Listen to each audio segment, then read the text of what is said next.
السلام علیکم ناظرین، سلامتی ہو آپ پر جہاں بھی آپ ہوں۔ کیلنڈر پر آج تاریخ ہے 17 ربیع الاول، انگریزی تاریخ 24 اکتوبر ہے۔ اپنے میزبان راہی حجازی سے عالمی خبریں سنیے۔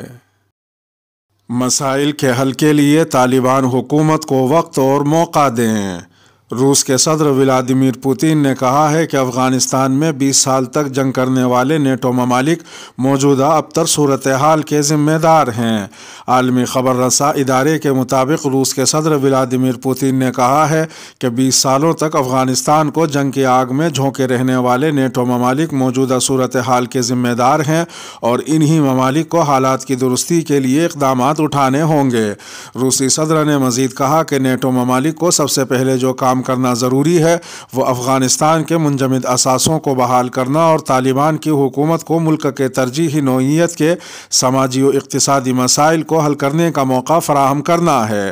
صدر پوتین نے اس عزم کا بھی اظہار کیا کہ شنگھائی تعاون تنظیم کے رکن ممالک روس اور دیگر ہمسایہ ممالک افغانستان کی بہتری کے لیے کام کریں گے اور روس چین کے ساتھ مل کر بحیثیت فریقین بھی یہ کام جاری رکھیں گے۔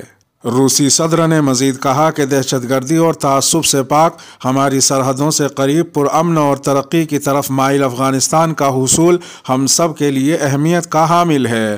صدر ولادیمیر پوتین نے کہا کہ افغانستان سے داعش جنگجوؤں کے دیگر ممالک میں داخل ہونے اور کارروائیاں کرنے کا خدشہ موجود ہے۔ طالبان ان دہشت گردوں سے چھٹکارے کی کوششیں کر رہے ہیں اور اس کے لیے قربانیاں بھی دے رہے ہیں۔ ان کی یہ کوششیں ہمارے لیے اہم ہیں۔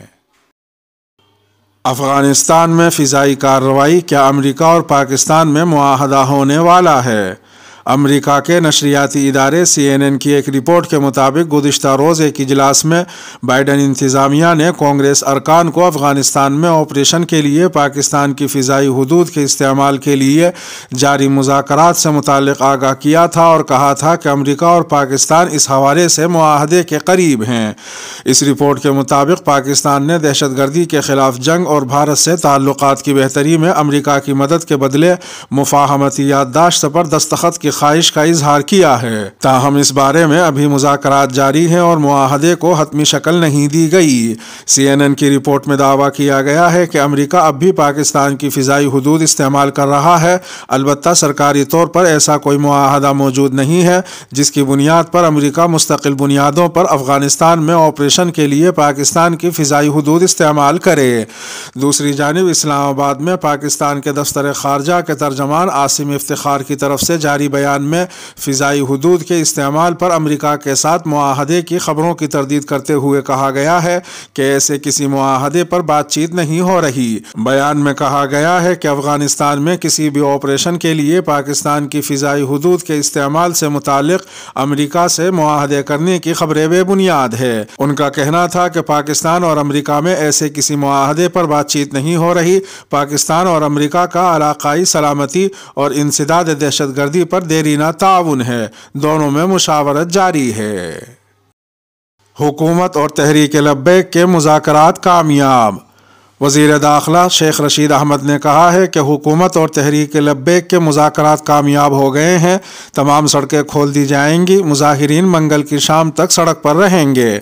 رات گئے ہونے والی ایک اہم پیش رفت میں حکومت اور تحریک لبیک پاکستان کے درمیان مذاکرات کے مثبت نتائج برآمد ہوئے۔ مذاکرات کا مقصد TLP کے مظاہرین اور پولیس کے درمیان مزید پرتشدد جھڑپوں کو روکنا اور TLP کے سربراہ سعد حسین رضوی کی حراست سے متعلق مسائل کو حل کرنا تھا۔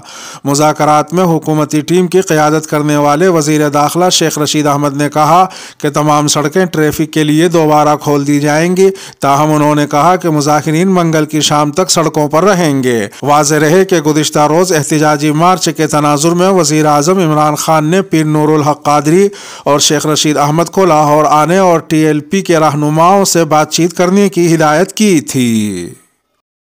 اسرائیل انسانی حقوق کے 6 فلسطینی ادارے دہشت گردی کی فہرست میں درج۔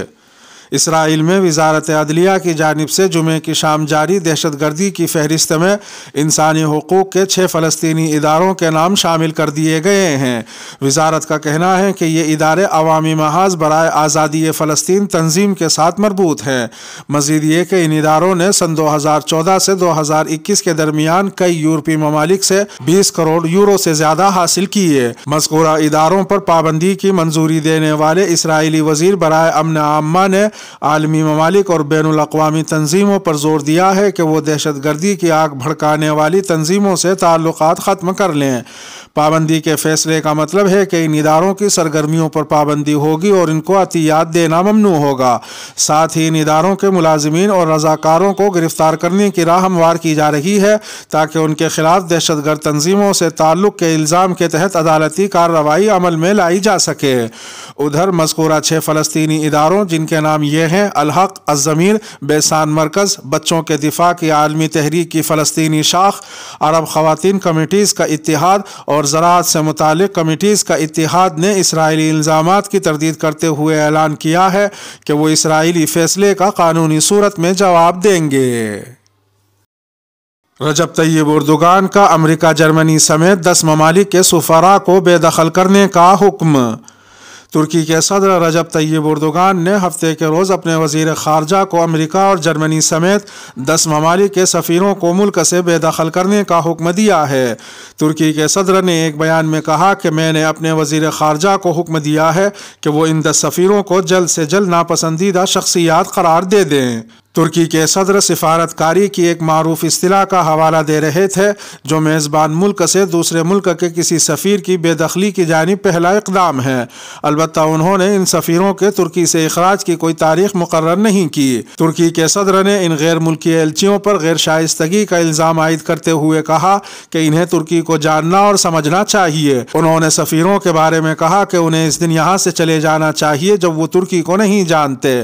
واضح رہے کہ ان 10 غیر ملکی سفراء نے گزشتہ پیر کو ترکی کے اندرونی معاملات میں مداخلت کرتے ہوئے مشترکہ بیان جاری کیا تھا اور اس میں پیرس میں پیدا ہونے والے کارکن عثمان کوالا کی مسلسل حراست پر تشویش کا اظہار کرتے ہوئے کہا تھا کہ اس نے ترکی پر سایہ ڈال دیا ہے۔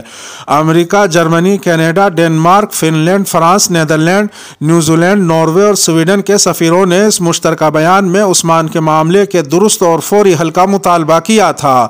قابل ذکر ہے کہ عثمان کوالا 2017 سے جیل میں بند ہے۔ انہیں 2013 میں حکومت مخالف مظاہروں اور 2016 میں ناکام فوجی بغاوت سے تعلق پر مختلف الزامات کا سامنا ہے۔ طالبان کے خلاف بنے نئے اتحاد پر طالبان کا رد عمل۔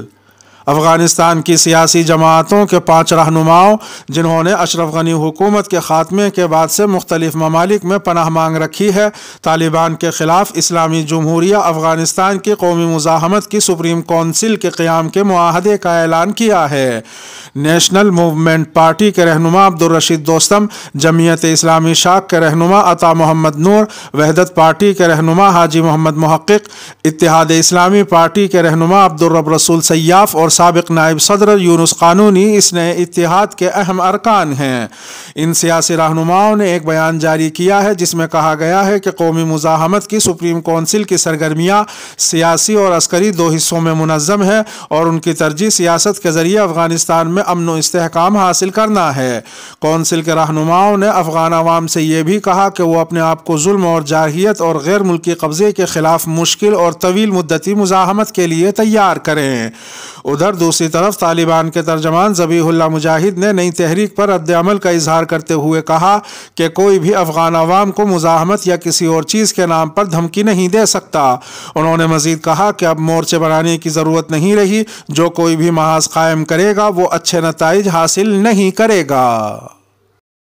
ایران میں گورنر کو تھپڑ جڑ دیا گیا۔ بین الاقوامی میڈیا کے مطابق ایران کے صوبے آذربائیجان کے نو منتخب گورنر کو تقریب کے دوران ایک شخص نے اسٹیج پر جا کر تھپڑ رسید کیا اور تشدد کی کوشش بھی کی۔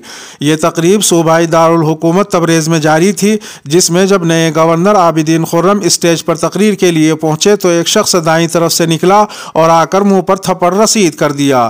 رپورٹ کے مطابق عابدین خرم سپاہ پاسداران انقلاب انقلاب کے سابق کمانڈر بھی ہیں، جنہیں حال ہی میں ایران کے صدر ابراہیم رئیسی نے آذربائیجان کا گورنر منتخب کیا ہے۔ مسجد حرام میں نمازیوں اور معتمرین میں 10,000 چھتریاں تقسیم۔